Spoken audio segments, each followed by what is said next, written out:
अखिलेश यादव नींद से जागिए, कहीं देर ना हो जाए। अखिलेश यादव के वोट बैंक को लगी नजर। सपा के कोर वोटर्स को तोड़ने की साजिश का खुलासा। लोकसभा चुनाव से पहले सेंध लगाने की कोशिश। देखिए कौन है जो वोट बैंक को बरगला रहा है। अखिलेश यादव वोट बैंक को मजबूत करने की जुगत में लगे हैं, लेकिन अब उन्हीं के वोट बैंक में सेंध लगाने की साजिश का चौंकाने वाला खुलासा हुआ है। खुलासा भी ऐसा कि अगर ये साजिश सफल हुई तो फिर अखिलेश यादव के लिए 2024 में जीत के लारे पड़ जाएंगे। खुलासे के बाद जहां पार्टी के छोटे से छोटे और बड़े से बड़े कार्यकर्ता चिंता में हैं, तो वहीं अब अखिलेश यादव से जल्द सक्रिय होकर कड़े कदम उठाने की मांग कर रहे हैं, ताकि पार्टी को जिस नुकसान का अंदेशा दिख रहा है उसे कम किया जा सके। दरअसल प्रदेश का मुस्लिम हमेशा से दो हिस्सों में बटा रहा है। आधा हिस्सा तो सपा के साथ रहा, लेकिन जो आधा बचा वो कांग्रेस और बीएसपी में बंटता रहा। लेकिन अब जो आधा हिस्सा सपा के साथ हमेशा से रहा है, उसे भी तोड़ने की साजिशें हो रही हैं और हालात ये दिखाई दे रहे हैं कि अगर सपा प्रमुख ने वक्त रहते कोई कदम नहीं उठाया तो फिर मुस्लिम वोट बैंक में सेंध लगना तय माना जा रहा है। दरअसल विधानसभा चुनाव के नतीजे आने के बाद से समाजवादी पार्टी में सब कुछ ठीक नहीं चल रहा है। पार्टी के भीतर से ही बगावत के सुर बुलंद हो रहे हैं। अब पार्टी के मुस्लिम नेता ही अखिलेश यादव को कटघरे में लाकर खड़ा कर रहे हैं। इसी कड़ी में ऑल इंडिया तंजीम उलेमा ए इस्लाम के राष्ट्रीय महासचिव मौलाना शहाबुद्दीन रिजवी ने साफ शब्दों में कहा कि मुसलमानों को समाजवादी पार्टी का साथ छोड़ देना चाहिए और दो राष्ट्रीय पार्टी कांग्रेस या फिर बीजेपी को विकल्प के रूप में देखना चाहिए। मौलाना शहाबुद्दीन ने एक खबरिया चैनल से बात करते हुए कहा कि अब क्षेत्रीय पार्टियों का भविष्य नजर नहीं आ रहा है।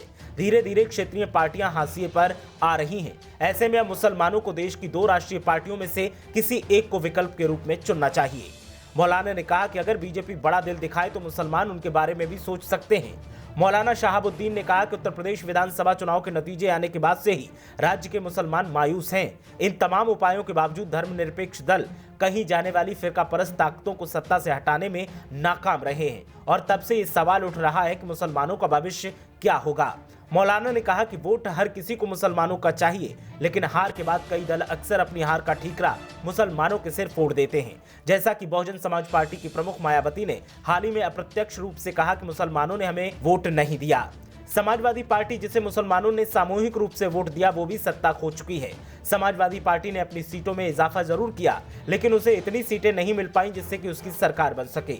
इसका मुख्य कारण ये है कि समाजवादी पार्टी के राष्ट्रीय अध्यक्ष अखिलेश यादव अपने खुद के समुदाय को पूरी तरीके से एकीकृत नहीं कर पाए। इसके बावजूद भी मुस्लिम वोट समाजवादी पार्टी को मिला, लेकिन कई जगहों पर अखिलेश यादव के समुदाय के लोगों ने समाजवादी पार्टी को वोट नहीं दिया। मौलाना ने ये आरोप लगाया, जिसका सबूत है कि यादव बाहुल्य क्षेत्रों में बीजेपी ने 43 सीटों पर जीत हासिल की। मौलाना शहाबुद्दीन ने कहा कि मुसलमानों को अब धर्मनिरपेक्षता का ठेका लेना बंद कर देना चाहिए और अपनी राजनीति और अपनी भागीदारी के बारे में नए सिरे से बात करनी चाहिए। जब तक कि वे किसी एक खास पार्टी के सहारे हैं, उन्हें कुछ नहीं मिलेगा, बल्कि मुसलमानों को अब नई रणनीति बनानी चाहिए। मौलाना ने मुसलमानों को मशवरा दिया कि अब नए हालात हैं और नए तकाजे हैं। इसके पेश नज़र समाजवादी पार्टी के अलावा दूसरे विकल्पों पर विचार करना बहुत जरूरी है। किसी भी पार्टी के खिलाफ मुखर होकर दुश्मनी मोल लेना नहीं चाहिए। मौलाना ने कहा कि मैंने चुनाव के दरमियान मुसलमानों को आगाह करते हुए कहा था कि अखिलेश यादव मुसलमानों के तैसी नहीं है। उन्होंने हर जगह मुस्लिमों के बड़े चेहरों को पीछे रखने की कोशिश की और अकेले चुनाव प्रचार करते रहे। मुलायम सिंह यादव की समाजवादी पार्टी और अखिलेश यादव की समाजवादी पार्टी में जमीन और आसमान का फर्क है, इसलिए मुसलमान विकल्पों पर विचार करें।